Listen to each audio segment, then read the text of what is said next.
Hello everyone, this is Yusuf Hasan and it's my first day in Bandarban. আজকের ভিডিওতে আমি cover করার চেষ্টা করবো বান্দরবানের বেশ কিছু বিখ্যাত পর্যটক স্পটগুলো। সে সকল স্থানে যাওয়ার সময় আমি কি কি অভিজ্ঞতার শিকার হয়েছি তার সবকিছু থাকছে আজকের ভিডিওতে, তো লেটস গো। আসসালামু আলাইকুম, আমি ইউসুফ হাসান। আমার আরেকটা ভিডিওতে আপনাকে স্বাগতম জানাচ্ছি। আর ডে 1 ইন বান্দরবান। তো এখন আমরা যাচ্ছি হলাম নীলগিরিতে। তো সেখানে যাবো এবং আপনাদেরকে দেখাবো সেখানকার পরিবেশটা কেমন। Let's go.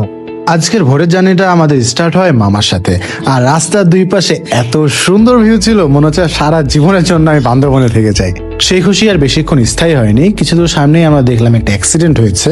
এই ধরনের অ্যাক্সিডেন্ট কিন্তু বান্দরবানে হরহামেশা ঘটেই থাকে। তো আপনারা যারা ট্যুরিস্ট, আপনারা যারা এখানে ঘুরতে আসবেন, অবশ্যই নিজের সেফটি মেনটেন করে ঘোরাফেরা করবেন। আর যারা ড্রাইভিং করেন তারা একটু অবশ্যই সেফটি মেনটেন করে ড্রাইভিং করবেন। যাই হোক, কিছুক্ষণের মধ্যে কিন্তু আমরা পৌঁছে গিয়েছিলাম নীলগিরিতে। আর নীলগিরি পরিবেশটা কেমন এটা আপনাদের একটু ঘুরিয়ে দেখার চেষ্টা করছি। আজ যেহেতু ফ্রাইডে, তো আমাদের ফার্স্ট কাজ হলো আজকে ফ্রাইডে নামাজটা পড়ে নেওয়া। তাই আমরা নামাজ পড়ে চলে আসছি খাওয়া দাওয়া করতে। বান্দরবনের খাবার নিয়ে আর কি এমন বলবো, এখানকার প্রত্যেকটা খাবার অসাধারণ। আপনারা যারা বান্দরবন ট্রিপে গেছেন এবং এখানে খাওয়া দাওয়া করেছেন তারা আপনারা হয়তো বা জানেন এখানে প্রত্যেকটা খাবারের স্বাদ একদম ঘরের মতো।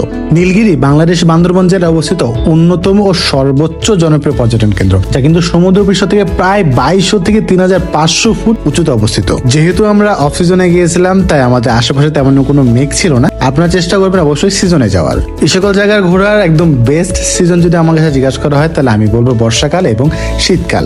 নীলগিরি থেকে আমরা সরাসরি চলে যাই ডাবল হ্যান্ডে। আর অফ সিজন থাকায় আমাদের জন্য একটা সুবিধা হয়েছে, তুলনামূলকভাবে ভিড় এখানে অনেক কম ছিল, তাই আমরা সহজে ছবি তুলতে পারছি। এবার আসি বান্দরবনের অন্যতম viral place Titanic view point.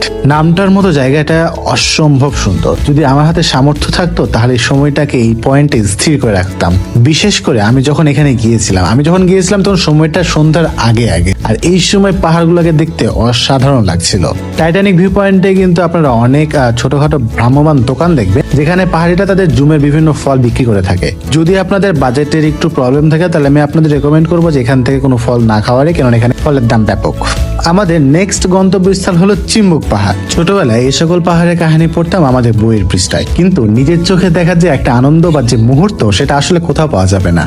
Chimbuk পাহাড় কিন্তু বাংলাদেশের তৃতীয় সর্বোচ্চ এবং অন্যতম জনপ্রিয় একটা পাহাড়, যদি আমার ভুল না হয়ে থাকে, এবং এটাকে সাধারণত বাংলা দার্জিলিং নামেও ডাকা হয়। চিম্বুক পাহাড়ের লোকেশন বান্দরবন থেকে খুব একটা দূরে না। আপনারা বান্দরবন সদর থেকে 26 কিলোমিটার ভিতরে পাহাড়ে আঁকাবাঁকা রাস্তা পেরোলেই এই পাহাড়টি পেয়ে যাবেন। ঘোরাঘুরি শেষ করে আমরা চলে গেলাম বান্দরবনের অন্যতম প্রিমিয়াম একটি রিসোর্টে, সাইরা রিসোর্ট।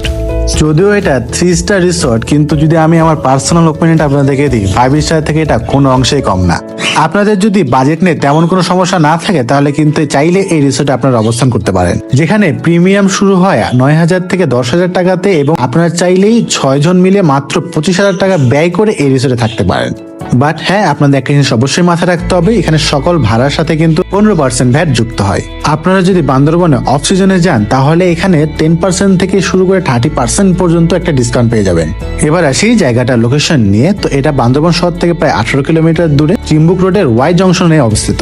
ভিডিওটা বেশ লম্বা হয়ে যাচ্ছে, আমি আর বেশিক্ষণ টানবো না, বাট একটা জায়গার কথা না বললে একদমই না, সেটা হলো সোনা মন্দির। আমাদের যাওয়ার কথা ছিল সোনা মন্দিরে, কিন্তু রাস্তার পাশে একটা সুন্দর দৃশ্য দেখে আমাদের সকলের চোখ কপালে উঠে গেছিল।